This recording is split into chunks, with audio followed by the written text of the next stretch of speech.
আলহামদুলিল্লাহ নাহমাদুহু ওয়া নাস্তাঈনুহু ওয়া নাস্তাগফিরুহু ওয়া নাউযু বিল্লাহি মিন শুরুরি আনফুসিনা ওয়া মিন সাইয়্যাতি আ'মালিনা মান ইয়াহদিহিল্লাহু ফালা মুদিল্লা লাহু ওয়া মান ইউদ্লিলহু ফালা হাদিয়া লাহু وأشهد أن لا إله إلا الله وحده لا شريك له وأشهد أن محمدا عبده ورسوله أما بعد فإن خير الحديث كتاب الله خير الهدي وهدي محمد وشر الأمور محدثاتها وكل محدثة بدعة وكل بدعة ضلالة وكل ضلالة في النار أما بعد فأعوذ بالله من الشيطان الرجيم بسم الله الرحمن الرحيم قاف والقرآن المجيد بل عجبوا أن جاءهم منذر منهم فقال الكافرون هذا شيء عجيب أإذا متنا وكنا ترابا ذلك رجع بعيد قد علمنا ما تنقص الأرض منهم وعندنا كتاب حفيظ وقال سبحانه وتعالى في كلامه المجيد فأعوذ بالله من الشيطان الرجيم يا أيها الذين آمنوا اتقوا الله حق تقاته ولا تموتن إلا وأنتم مسلمون وقال سبحانه وتعالى في كلامه المجيد فأعوذ بالله من الشيطان الرجيم وقرن في بيوتكن ولا تبرجن تبرج الجاهلية الأولى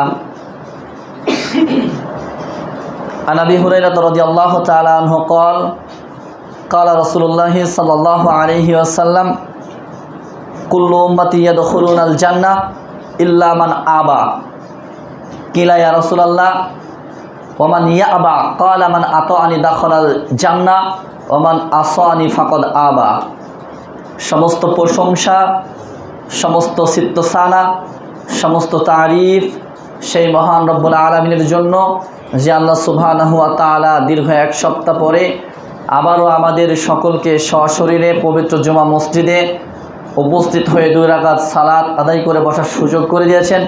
সে আল্লাহ সুবহানাহু ওয়া তাআলার দরবারে মন প্রাণ খুলে শুকরিয়া জ্ঞাপন করি, সকলে বলি আলহামদুলিল্লাহ। তারপরে পরে দরুদ পাঠ করি শেষ নবীর প্রতি, যেই নবীর দেখানো পথ পন্থা পদ্ধতি নিয়ম নীতি আমাদের প্রত্যেকটি মুসলিম জাতির জন্য মেনে নেওয়া অপরিহার্য গুরুত্বপূর্ণ আইন, সেই নেতার প্রতি দরুদ পাঠ করি, সকলে বলি আল্লাহুম্মা সাল্লি আলাইহি আল্লাহুম্মা বারিক আলাইহি। সম্মানিত উপস্থিতি, আজকে জুমার খুতবায় সংক্ষিপ্ত সময়ে আলোচনার বিষয় নারীদের পর্দা ও বেপর্দা নারীদের অবস্থা। এ বিষয়কে সামনে রেখে কোরআন এবং সহিহ সুন্নাহ থেকে কিছু কথা বলার চেষ্টা করব ইনশাআল্লাহুল আজিজ ওয়া মা তাওফীকি ইল্লা বিল্লাহ আলাইহি তাওয়াক্কালতু ওয়া ইলাইহি উনীব।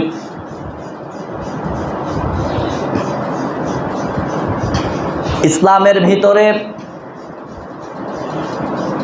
সালাত যেমন ফরজ, সিয়াম যেমন ফরজ প্রত্যেকটি মুসলিমের জন্য, নর নারীর জন্য, এবং যাদের সামর্থ্য আছে তাদের উপরে হজ যেমন ফরজ। এক কথায় ইসলামের যত বিধিবিধান আছে, ফরজ বিধিবিধান আছে, সেই ফরজ বিধিবিধানগুলো যেমনভাবে আমাদের পালন করা ফরজ বা জরুরি, সেইভাবে নারীদের পর্দা একটি ফরজ ইবাদত। আমি আপনি শুধুমাত্র সালাত আদায় করি, সিয়াম পালন করি, দান সাদাকা করি, আল্লাহ বিল্লাহ করি, হজ পালন করি, অথচ আমার আপনার অবস্থা পতিতালয়ের মেয়েদের মতো, তাহলে আমার জন্য আপনার জন্য সেই কঠিন হাওয়া জাহান্নাম অপেক্ষমান।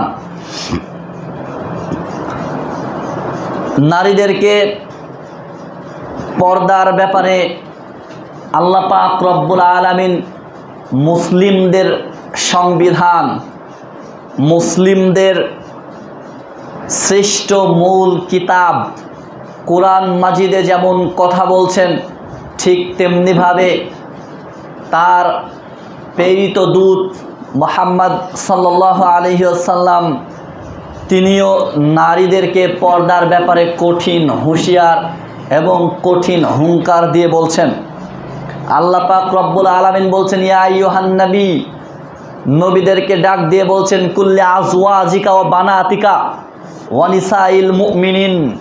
আল্লাহ পাক রব্বুল আলামিন বলছেন, হে নবী, তুমি তোমাদের স্ত্রী, তুমি তোমার কন্যা সন্তানদেরকে এবং মুমিন নারীদেরকে বলো তারা যেন নিজেদের শরীরকে ঢেকে রাখে, তারা যেন নিজেদেরকে কাপড়ের ভিতরে, পর্দার ভিতরে আবৃত করে রাখে।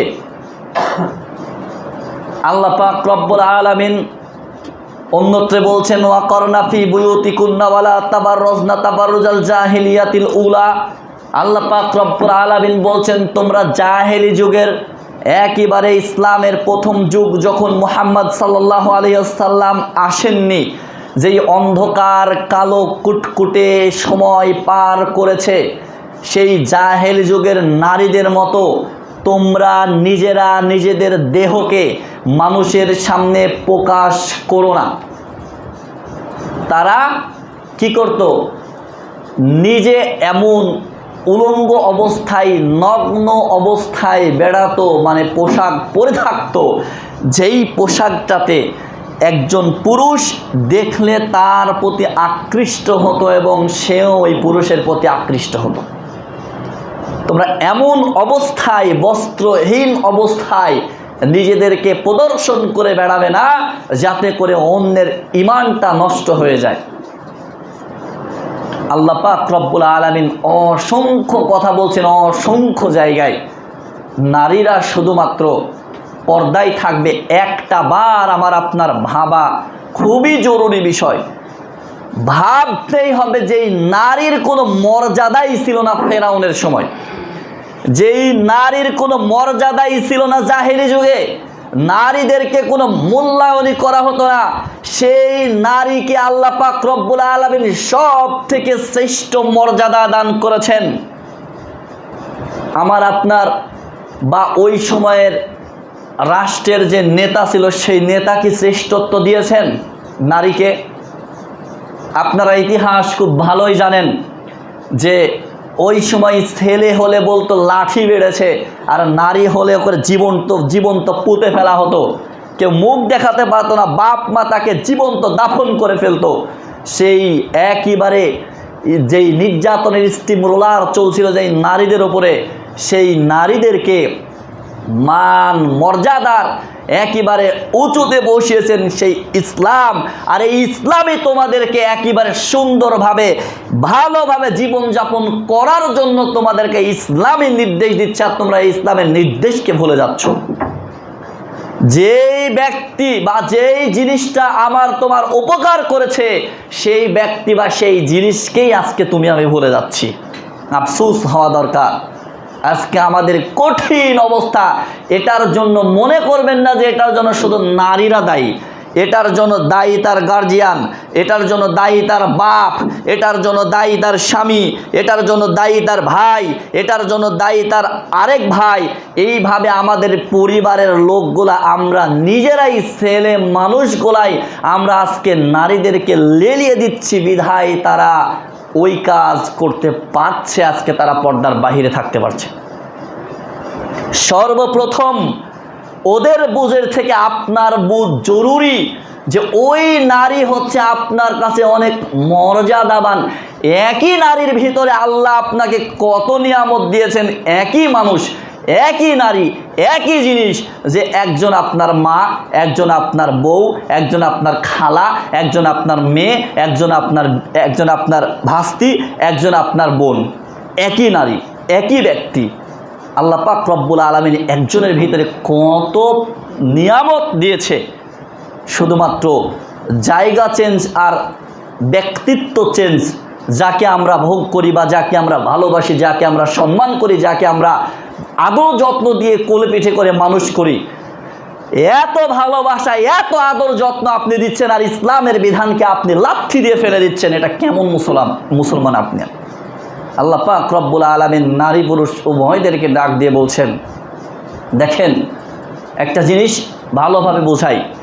পৃথিবীর বুকে যত মানুষ আছে, আল্লাহ পাক রব্বুল আলামিন দেখেন বলছেন, পৃথিবীতে অন্যান্য জায়গায় কোরআন মাজিদে আল্লাহ পাক রব্বুল আলামিন বলছেন, ইয়া আইয়ুহান নাস, আল্লাহ বলছেন হে মানুষ সকল।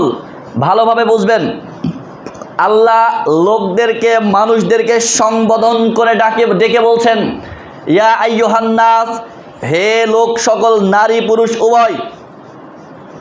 নারী পুরুষ উভয়কে, তার মানে আমভাবে পুরো মানুষকে, পুরো পৃথিবীর মানুষকে আল্লাহ পাক রব্বুল আলামিন আম করে নিয়ে ডাকছেন, ডেকে বলছেন যে নারী পুরুষ সমস্ত মানুষ, ছোট বড়, কালো সাদা যা আছে, বয়স্ক চ্যাংড়া যুবক যুবতী যা আছে, একইবারে অলওয়েজ মানুষকে ডাক দিচ্ছেন।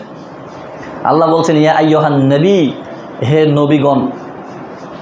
আমি যেটা বোঝাতে চাচ্ছি এটা সামনের দিকে আগাচ্ছি, দেখেন। এরপরে মানুষদের ভিতর থেকে আল্লাহ যখন ডাকলেন ইয়া আইয়ুহান নাস, এখন আপনাদের কাছে আমার প্রশ্ন, নাস মানে মানুষ, এই নাসের ভিতরে হিন্দু আছে না নাই? খ্রিস্টান, ইহুদি, নাসারা, মুসলমান, মুনাফেক, কাফের, মুশরিক, বদমাইশ, চোর, চিটার, বাটপার আছে না? সবাই মানুষ। আল্লাহ নাস বলে সম্বোধন করছেন। এরপরে আল্লাহ বলছেন, ইয়া আইয়ুহাল্লাযিনা আমানু, হে ইমানদারগণ, যারা ইমান এনেছো কার ওপর? যারা ইমান এনেছো আল্লাহর ওপর, মানে আমার ওপর। আল্লাহ বলছেন ইয়া আইয়ুহাল্লাযিনা আমানু, যারা ইমান এনেছো। নাসের ভিতর থেকে আবার আল্লাহ আমানু খুঁজে বের করলেন। নাসের ভিতর থেকে আবার আল্লাহ ইমানদারদেরকে খুঁজে বের করে বলছেন, ইত্তাকুল্লাহ, আল্লাহকে ভয় করো, হাক্কা তুকাতিহি ওয়ালা তামুতুন্না ইল্লা ওয়া আনতুম মুসলিমুন। তোমরা আল্লাহকে সেইভাবে ভয় করো যেইভাবে ভয় করা দরকার, এবং মুসলিম না হয়ে মৃত্যুবরণ করো না। কথা বুঝতে পারেননি? ক্লিয়ার হয়েছেন নাকি? আল্লাহ সমস্ত মানুষকে ডাকলেন, ডাক দেওয়ার পরে অপর জায়গায় বলছেন ইয়া আইয়ুহাল্লাযিনা আমানু, মানুষের ভিতর প্রত্যেকজন মানুষ হতে পারে, কিন্তু আমানু প্রত্যেকজন হতে পারে না। মানুষ প্রত্যেকজন হতে পারে, একজন পাগলও মানুষ, একজন যখন রাস্তা দিয়ে হেঁটে চলে যায়, মাথায় কোনো সেন্স নাই, কিচ্ছু নাই, কি খায় না খায় সেও মানুষ। একজন ভালো মানুষও মানুষ, একজন আল্লাহর ওলিও মানুষ, একজন হুজুরও মানুষ, একজন চোরও মানুষ। কিন্তু তার ভিতরে আল্লাহ আমানু কাদেরকে বলছেন? ইমানদারগণ কাদেরকে বলছেন? ইমানদারগণ বলছেন হাক্কা তুকাতিহি ওয়ালা তামুতুন্না ইল্লা ওয়া আনতুম মুসলিমুন। নারী পুরুষ উভয়কে বলছেন আল্লাহ যে তোমরা আল্লাহকে ভয় করো, ভয় করার মতো, এবং মুসলিম না হয়ে মরো না।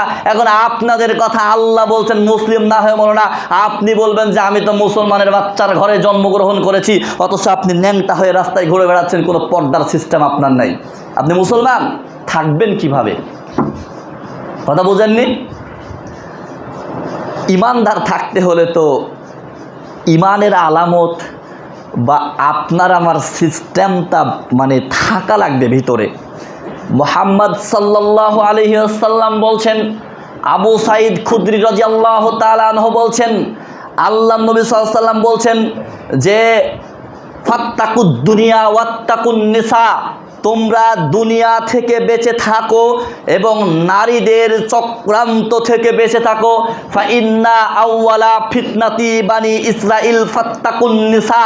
মুহাম্মদ সাল্লাল্লাহু আলাইহি ওয়াসাল্লাম বলছেন বানি ইসরাইলের সর্বপ্রথম যেই হট্টগোল, যেই ঝামেলা বেঁধেছিল, যেই অ্যাক্সিডেন্ট হয়েছিল, সেটা নারীদের দ্বারাতেই হয়েছিল।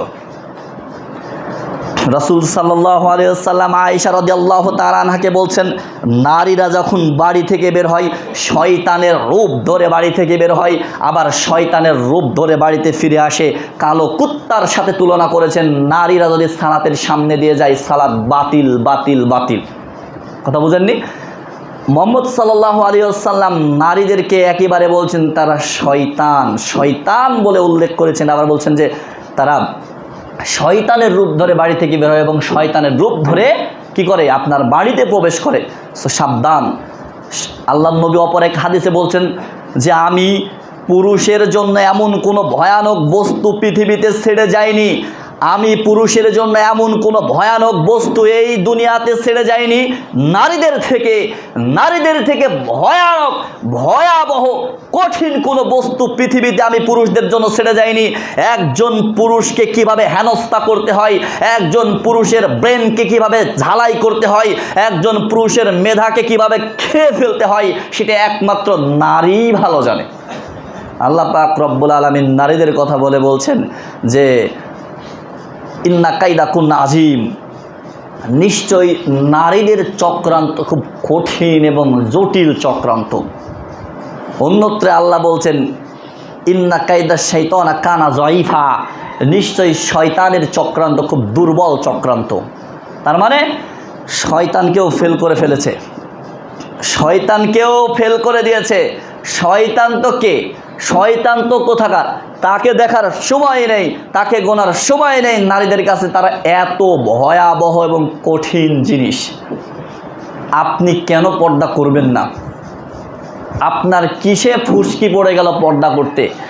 আপনার শরীরে বোরকা দিলে, আপনি নেকাব হিজাব পরে সুন্দরভাবে বাহিরে যদি বের হন, যেই কথা আল্লাহ পাক রব্বুল আলামিন বলছেন, নবী সাল্লাল্লাহু আলাইহি ওয়াসাল্লাম যে কথা বলছেন, এই কথা যদি আপনি আমি মেনে না চলি, তাহলে আমি আপনি মুসলিম হলাম কিভাবে?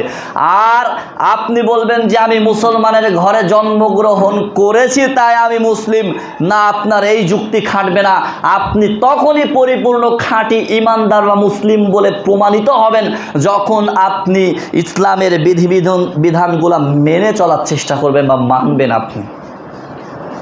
সম্মানিত উপস্থিতি, রাসূল সাল্লাল্লাহু আলাইহি ওয়াসাল্লাম বলছেন, আবু হুরায়রা রাদিয়াল্লাহু তাআলা আনহু বলছেন, কুল্লু উম্মতি ইয়াদখুলুনাল জান্নাহ, আমার উম্মতের সবাই জান্নাতে যাবে, আমার উম্মতের সবাই জান্নাতে যাবে, শুধুমাত্র আবা ব্যক্তি জান্নাতে যাবে না। সাহাবীরা বলছেন আল্লাহর নবী আবাকে? তখন রাসূল সাল্লাল্লাহু আলাইহি ওয়াসাল্লাম বলছেন, মান আতাআনি দাখালাল জান্নাহ ওয়া মান আসানি ফাকাদ আবা, যে ব্যক্তি মুহাম্মাদের অনুসরণ করবে সে হলো জান্নাতে যাবে, আর যে ব্যক্তি মুহাম্মাদের অনুসরণ করবে না সে যাবে জাহান্নামে। জাহান্নাম কঠিন জায়গা। আপনাকে কি দিয়ে বোঝাবো আমি এখন জাহান্নাম কত কঠিন? জাহান্নাম অত্যন্ত জটিল ও কঠিন একটি জায়গার নাম। গত সপ্তাহে হয়তো আপনারা একটু হলেও আন্দাজ পেয়েছিলেন, কিন্তু আপনাকে ওই আন্দাজ পেয়ে থাকলে হবে না, আপনাকে পরিপূর্ণভাবে ইসলামের বিধানটা মানতে হবে। রাসূল সাল্লাল্লাহু আলাইহি ওয়াসাল্লাম অন্য এক হাদিসে বলছেন, একজন পুরুষ মানুষ অপর পুরুষ মানুষের গুপ্তাঙ্গের প্রতি লক্ষ্য করতে পারে না। ভালোভাবে লক্ষ্য করবেন, শুধু নারীদের জন্যই পর্দা নয়, পুরুষদের জন্য পর্দা। একজন পুরুষ অপর পুরুষের গুপ্তাঙ্গের প্রতি লক্ষ্য করতে পারে না, ঠিক তেমনিভাবে একজন নারী অপর নারীর গুপ্তাঙ্গের প্রতি কোনো আকর্ষণীয় জায়গার প্রতি লক্ষ্য করতে পারে না। একজন পুরুষ যেমন, দুইজন পুরুষ যেমন একই বিছানায় একই চাদরের নিচে শয্যা বা শুয়ে থাকতে পারে না, ঠিক তেমনিভাবে দুইজন নারী একই কাপড়ের নিচে একই বিছানায় একসাথে রাত কাটাতে পারে না। একইবারে মুহাম্মদ সাল্লাল্লাহু আলাইহি ওয়াসাল্লামের নিষেধাজ্ঞা, এই কাজটা আমাকে আপনাকে করা যাবে না, এই কাজটা বাতিল। কিন্তু কয়জন করি আমরা? আজকে নারীরা হচ্ছে লুকে থাকার বস্তু, তাদেরকে লুকিয়ে রাখতে হবে, তাদেরকে ফরজ বিধান, যেটা ইসলামের ফরজ বিধান সেটা তাদেরকে বলতে হবে, ইভেন তাদেরকে ওটা মানাতে হবে। এখন আপনি আর আমি যদি তাদেরকে ছেড়ে দিই তাহলে জাহান্নামে কারা যাবে? ওখানেই তো টানা হেঁচড়া। জাহান্নামে যে করছে ও যাবে নাকি আপনি তাকে সুযোগ দেওয়ার কারণে আপনি যাবেন? শোনেন, মুহাম্মদ সাল্লাল্লাহু আলাইহি ওয়াসাল্লাম বলছেন, সালাসাতুন কদ হারামাল্লাহু আলাইহিল জান্নাহ, 3 শ্রেণীর মানুষের প্রতি জান্নাত হারাম। 3 বার বলছেন সালাসাতুন কদ হারামাল্লাহু আলাইহিল জান্নাহ, 3 শ্রেণীর মানুষের প্রতি জান্নাত হারাম। 1 নাম্বার মানুষ হচ্ছে যে ব্যক্তি আপনার পিতামাতার সাথে অবাধ্য করে, পিতামাতার কথা শোনে না। বাপ মা যখন একটা কথা বলে সেই কথাকে সে ইনভাইট করে চলে যায়, ও কথা কোনো ভ্যালুই দেয় না, কোনো দামই দেয় না, কে কি বলছে দেখার নাই। বাপিকে আর মাইকে মুহাম্মদ সাল্লাল্লাহু আলাইহি ওয়াসাল্লাম সরাসরি বলেছেন, বাপ মায়ের কথার অবাধ্য যে হবে সে ব্যক্তির জন্য জান্নাত হারাম, জাহান্নাম অবধারিত। 3টা আলোচনা নিয়ে আমার কথা বলার যুক্তি আসে না। 2 নাম্বার যে ব্যক্তির কথা বলছেন, আর দায়ুস। দায়ুস কোন ব্যক্তি? যদি এখন ধরতে যাই তো আমরা সবাই দায়ুসের ভিতরে পড়ি। দায়ুস যেই ব্যক্তি তার পরিবারে বেহায়াপনার সুযোগ করে দিয়েছে, যে ব্যক্তি তার পরিবারের কোনো খেয়াল খুশি রাখেনি। এখন আপনাকে বলতে গেলে আপনি বলবেন যে ধরো আমি তো আমার পরিবারের কাউকে কিছু বলিনি যে তুমি বোরকা পরো না। এখন যদি পরিবারের লোককে জিজ্ঞাসা করবে যে আমাকে জীবনে বোরকা কিনেই দেয়নি, এই কথাই বলবে। আবার কয় যে বোরকা কিনে চাইছে আর আমাকে ধরে পিটাইছে, এই কথাই বলবে। আবার কেউ বলবে যে ওর টাকা হয় না বোরকা কেনার। আবার কেউ বলবে যে আমাকে কোনোদিন কয়নি যে তোকে পর্দা করতে হবে বা তোকে ঢেকে থাকতে হবে। শোনেন, আজকে একটা জিনিস মনে রাখবেন, একটা নারীর থেকে বা একটা মানুষের থেকে আমার আপনার ওই হ্যান্ডসেটটা কিন্তু বেশি দামি না।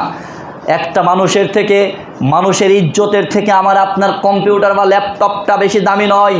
কিন্তু এরপরেও আপনি কম্পিউটার এবং ল্যাপটপে কিন্তু একেবারে স্ট্রং পাসওয়ার্ড দিয়ে রাখেন, মোবাইল ফোনে স্ট্রং পাসওয়ার্ড দিয়ে রাখেন, যাতে করে আপনার মোবাইলে যেই গোপন তথ্য বা গোপন ছবিগুলো, যা ফটোগ্রাফিগুলো রয়েছে আপনার মায়ের বোনের থাকতে পারে, এই জন্য আপনি রেখে দিয়েছেন যাতে করে কেউ ফোনটা নিয়ে আমার মেসেজ না দেখতে পারে। আপনি এই জন্য ফোনকে পর্দা করাচ্ছেন, অথচ আপনার বাড়িতে বেহায়াপনা, নির্লজ্জতা একেবারে মানে রম রম করে বেড়াচ্ছে। সিম্পল একটা উদাহরণ, আপনি লক্ষ্য করেন যে ফোনে পাসওয়ার্ড মেরেছেন কিন্তু আপনার বাড়িতে কোনো পাসওয়ার্ড নাই। আপনি ফোনে পাসওয়ার্ড মেরেছেন আপনার ঘরের ভিতরে মালপত্রগুলোকে আপনি পর্দা করানোর জন্য, মানে লুকিয়ে রাখার জন্য, লুকিয়ে রাখার জন্য আপনি ঘরে তালা মেরেছেন, বড় বড় তালা মেরেছেন, কিন্তু আপনার বাড়ির মানুষগুলাকে কোনো পর্দার সিস্টেম আপনি করাননি, তাদেরকে লুকিয়ে রাখার প্রয়োজন মনে করছেন না। আরে 2 টাকার চকলেট দেখলেই তো বোঝা যায়, একটা 2 টাকার চকলেটকে কি সুন্দর করে মুড়িয়ে রাখা হয় কাগজ দিয়ে, কি সুন্দর করে পলি দিয়ে তাকে মুড়িয়ে রাখা হয়, অথচ আপনার 2 টাকার চকলেটের থেকেও মূল্যহীন হয়ে গেল আপনার বউ, 2 টাকার চকলেটের থেকেও মূল্যহীন আপনার মেয়ে। আপনি বাপ, আপনি দায়ুস, আপনি বাপ, আপনি ওই মেয়ের কারণে, ওই বউয়ের কারণে আপনি দায়ুস। আপনি যাকে ভালোবাসেন তারাই আপনার জাহান্নামে যাওয়ার সবথেকে বড় কারণ, তারাই আপনার জাহান্নামে যাওয়ার সবথেকে বড় কারণ। কিভাবে? কারণ আপনি বাড়িতে কোনো পর্দার সিস্টেম করেননি, আপনি বলেননি তাদেরকে কিভাবে পর্দা করবেন। রাস্তাঘাটে এখনও কোনো মানুষদেরকে, যারা আগের মানুষ আছে, আমার মায়েরা বা দাদিরা, এদেরকে দেখলে একটা জিনিস লক্ষ্য করা যায়, জানি না সবার ক্ষেত্রে হয় কিনা, তবে আমার সাথে অনেক দিনই ঘটেছে।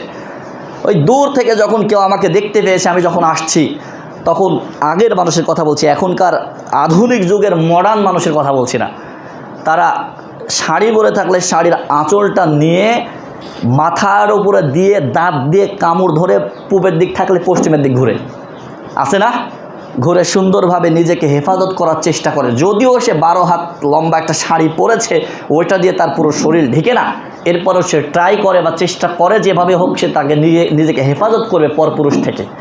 রাস্তা দিয়ে কোনো মানুষ যাচ্ছে এরকমটা করে, ও বেরিয়েছে রাস্তাতে, বেরিয়ে দেখছে হট করে একজন মানুষ চলে আসছে। আবার কিছু কিছু মুনাফিক মহিলা আছে যারা রিয়া করে, পাপ ফরজ বিধান, এটার ক্ষেত্রে রিয়া হবেই হবে। কারণ কিছু মুনাফিক মার্কা বদমাইশ মহিলা সমাজে, একেবারে খাড়াধন্যী মহিলা সমাজে রয়েছে। কি করে জানেন?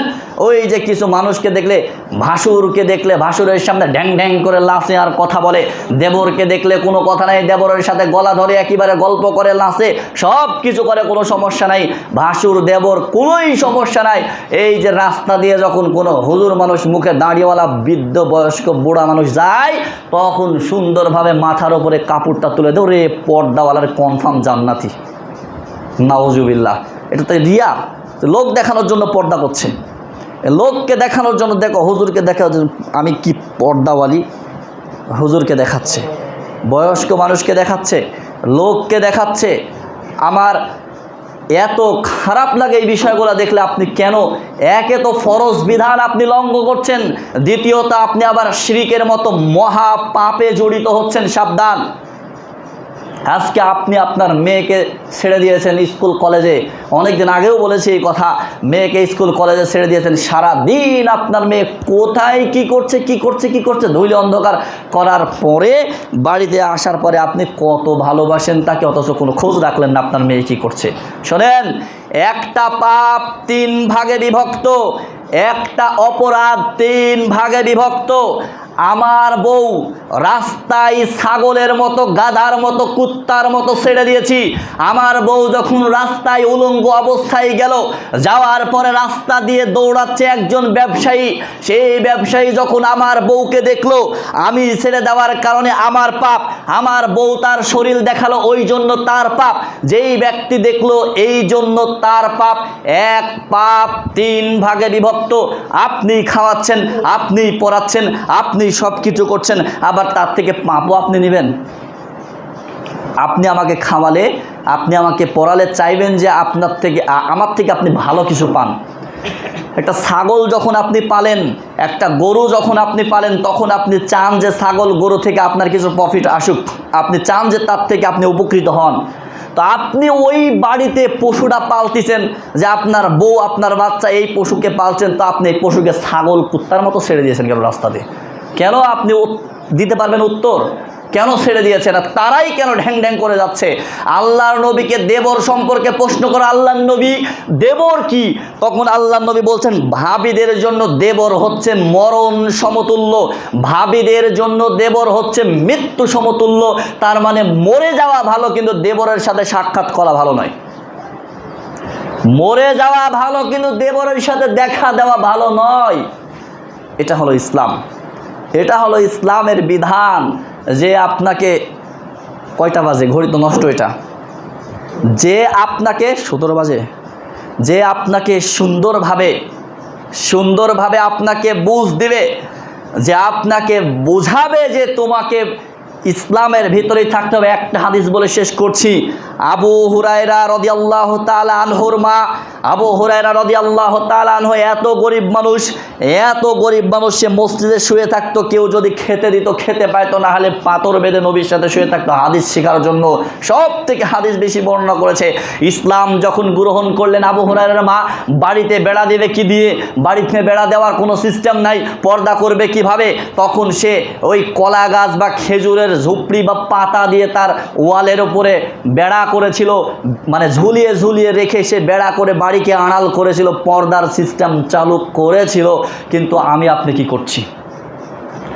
আপনার আমার তো টেকা আছে চাঁদ মতো, খালি 4 স্টলের সিগারেটে ওড়াচ্ছি, 4 স্টলের সিগারেটে খালি, আর এই চাঁদা কি বলে ওটাকে, জুয়া খেলা না কি বলে, এই সব উল্টাপাল্টা হারাম খারাপ কাজে করছেন। বাড়িতে কি হলো কোনো খোঁজ নাই, খবর নাই। আমি আপনাকে বলছি, আপনাকে আজকেই সংশোধন হতে হবে। পুরুষদেরকেও সংশোধন হতে হবে, নারীদেরকেও সংশোধন হবে। আল্লাহর নবী বলছেন, আমি যখন জান্নাত জাহান্নাম দেখে আসলাম, আসার পরে যখন জান্নাতে তাকিয়ে দেখলাম, তখন দেখলাম খুব দরিদ্র মানুষ যারা 50,000 বছর আগে জান্নাতে চলে গেছে। আমি যখন জাহান্নামে তাকিয়ে দেখলাম খালি উলঙ্গ নারী আর নারী। আল্লাহর নবী জাহান্নামে এত নারী যাওয়ার কারণ কি? জাহান্নামে এত নারী যাওয়ার কারণই হলো তারা উলঙ্গ অবস্থায় থাকে, অথবা বেপর্দা অবস্থায় থাকে, অথবা জিনার কাজে লিপ্ত হয়েছে। আল্লাহর নবী সাল্লাল্লাহু আলাইহি ওয়াসাল্লাম বলছেন যে এমন একটা সময় আসবে, এমন একটা যুগ আসবে যে নারীরা পোশাক পরে আছে, এরপরে আরিয়াতুন উলঙ্গ অবস্থায় থাকবে, গাশিয়াতুন তারা কাপড় পরিধান করা সত্ত্বেও তারা উলঙ্গ। আজকে লক্ষ্য করেন তো, কয়জনের চোখ ঠেকাবেন আপনি? কয়টা মানুষের চোখ ঠেকাবেন? আমার চোখে আমি কিভাবে ঠেকাবো? আমার চোখে আমি কিভাবে ঠেকাবো? আপনাদের জন্য সতর্কতা। আল্লাহর নবীকে জিজ্ঞাসা করে, আল্লাহর নবী নারীদের ওপরে হঠাৎ দৃষ্টি পড়ে গেলে করণীয় কি? নারীদের উপরে হঠাৎ দৃষ্টি পড়ে গেলে আল্লাহর নবী বলছেন, যখন কোনো নারীদের দিকে তোমার চোখ হঠাৎ করে পড়ে যাবে, তখন একবার দেখেছো, দেখার পরে চোখটাকে নিচে নামিয়ে ফেলবা। এটা হচ্ছে নারীদের উপরে হঠাৎ দৃষ্টি পড়ার পরে আপনার সেই কায়দা। কিন্তু কিছু কিছু বদমাইশ হুজুর আবার বলবে যে নারীদেরকে তো দেখতে হবে, এটা আল্লাহর নিয়ামত, ওটা দেখার জন্যই তো সৃষ্টি করেছে আল্লাহ। দেখো, একবার যখন চোখ পড়েছে চোখ আর টানার দরকার নাই। একবার যখন চোখ পড়েছে তো একবার যতক্ষণ পারো মন যাচাই, নারীদের তল ভিতর উপর সব কিছু ফটোকপি করে তারপরে চোখ ফেরাবা। মা বোন, আপনাদেরকে বলছি ভালোভাবে লক্ষ্য রাখবেন, পুরুষ মানুষের চোখ খুব ভয়ানক জিনিস। পুরুষ মানুষের চোখ খুব ভয়ানক জিনিস। একটা নারীকে যখন কোনো পুরুষ মানুষ দেখে, তখন সে তার সব কিছুকে দেখে তারপরে ছেড়ে দেয়। ভালোভাবে সাবধান। যদি জান্নাতে যেতে চান তাহলে নিজেকে অবশ্যই গুটিয়ে রাখবেন, নিজেকে অবশ্যই বুরকা এবং হিজাব এর তলে রাখবেন। ও, এটা তো আবার বলাই যায়, আধুনিক যুগের মডার্ন হিজাব বা মডার্ন বুরকা সিস্টেমটা দেখলে ছেলেরা আরও বেশি আকৃষ্ট হয়। মহাবিপদ। এখনকার যে অবস্থা হিজাব বা বোরকার, এটা দেখলে ছেলেরা আরও বেশি তাকায়, মানে আরও ইন্টারেস্ট পায় তাকিয়ে। খুব খারাপ অবস্থা। আল্লাহ নবী বলছেন ঢিলা ঢালা জিনিস পরো, আর ওরা পরে এমন টাইট ফিট জিনিস পরে যে তার শরীরের উঁচু নিচু সব বোঝা যায়। এটা কঠিন অবস্থা। দেখেন, ইসলামটা এইভাবে বলেনি। ইসলামটা বলেছে তুমি ঢিলা ঢালা ঝোলা বড় পোশাক পরো, বড় পোশাক পরিধান করো, যাতে করে তোমাকে মানে কোনো শত্রুপক্ষ বা কোনো দুষ্ট আত্মা বা বখাটেরা তোমাকে অ্যাটাক করতে না পারে, যেন অ্যাটাকটা না করে। ইসলাম এই নিরাপত্তা তোমাকে দিয়েছে। ইসলাম এই নিরাপত্তা দিয়েছে। নারীরা হয়তো বুঝে না, নারী মানুষ যখন পুরুষের পিছনে থাকে, নারী মানুষ যখন পুরুষের গাড়িতে থাকে, তখন সেই গাড়ির দাম 4 লাখ হয়ে যায়। 10,000 টাকা দামের হুন্ডারের পিছনে যদি কোনো নারী উঠে, সেই গাড়ির দাম কয় লাখ হয়? 4 লাখ, তারও বেশি। ওরা বুঝে না ওদের দাম, ওরা বুঝে না, ওরা সরলা, ওরা সতী, ওরা বুঝে না তাদের দাম। তাদের দাম আপনাকে আগে বোঝাতে হবে যে তুমি দামি জিনিস, তুমি কঠিন দামি জিনিস। আজকের থেকে আপনাদের যাদের বাড়িতে পর্দার সিস্টেম নাই, কোনো বউকে রাস্তা দিয়ে বেড়াতে দিবেন না। কেন? আপনার বউ কি লোক দেখবে? মানুষকে দেখার জন্য বিয়ে করছেন যে রাস্তায় ঘুরতে দিবেন? আপনার বেটিকে রাস্তায় ঘুরতে দিবেন না। আজকে এমন মডার্ন হয়েছে, তারা উলনাটা থাকবে বাপ, চাচা, দাদা, ভাই, জাত তার সামনে। হায়রে খারাপ পরিস্থিতি। উলনাটা দিবে বুকের উপরে। আল্লাহ আদেশ করছে যে তোমরা তোমাদের বক্ষ দেশকে ঢেকে রাখো, মুখকে ঢেকে রাখো। মানে এই মুখমণ্ডল খোলার ব্যাপারে পর্দা নিয়ে এটা অনেক বিশদ একটা আলোচনা আছে বা কাহিনী সিস্টেম আছে, 2 পক্ষ আছে। আচ্ছা, এটা নিয়ে পরে কোনো দিন বলা যাবে। তোমরা নিজেদের শরীরকে ঢেকে রাখো। এরা আবার ইসলামের উল্টাভাবে চলে। কি করে? গলার সাথে ওলনা ঝোলাই, বুকের মধ্যে ফাঁকা। খারাপ জিনিস না? আপনাদের খারাপ লাগতে পারে যে তুমি এত কিছু তুমি দেখছো। আপনাকে এখন এই প্রশ্নের উত্তর কীভাবে যে আমি দেখছি কিনা? আমিও তো মানুষ, না ছাগল? আমার সামনেও তো কোনো মানুষ পড়ে, মহিলা মানুষ পড়ে, বা আমিও তো পড়েছি। হাদিস কোরআন থেকেই আপনাকে বলছি কথাগুলা। তো এটাই চলছে। আপনি দেখেন প্র্যাকটিক্যাল, আপনার মেয়ে আপনার সামনে কিভাবে থাকতে পারে যে শুধু বুকের মধ্যে ওলনা না দিয়ে গলার সাথে ওলনা জোড়ে? আপনার ভাতিজি কিভাবে থাকতে পারে? আরে মামা তোমার ভাগ্নি কিভাবে থাকতে পারে? বড় আব্বা তোমার ভাইয়ের বেটি কিভাবে থাকতে পারে? অসম্ভব জিনিস না? খারাপ জিনিস না এগুলা? সমাজের সবাই আজকে গরু ছাগল হয়ে গেছে, সমাজের সবাই আজকে কুকুর শিকাল হয়ে গেছে আমরা, যার কারণে গাধা কুকুর শিকাল রাস্তায় মেলামেশা করে আমাদের একই অবস্থা। নাউজুবিল্লাহ। আল্লাহর কাছে মাপ চাই, আল্লাহর কাছে আমরা সুন্দরভাবে এটা চাই যে ইসলাম যেভাবে বলেছেন যাতে করে আমরা এবং আমাদের নারীদেরকে হেফাজত করে রাখতে পারি। আল্লাহ পাক রব্বুল আলামিন আমাদের সবাইকে এই পুরো বিষয়ের যত ভালো কথা আছে সেটা নিয়ে খারাপটাকে সূরা ডাস্টবিনে ফেলে দিয়ে আমল করার তৌফিক দান করুন। সকলে বলে আল্লাহুম্মা আমিন।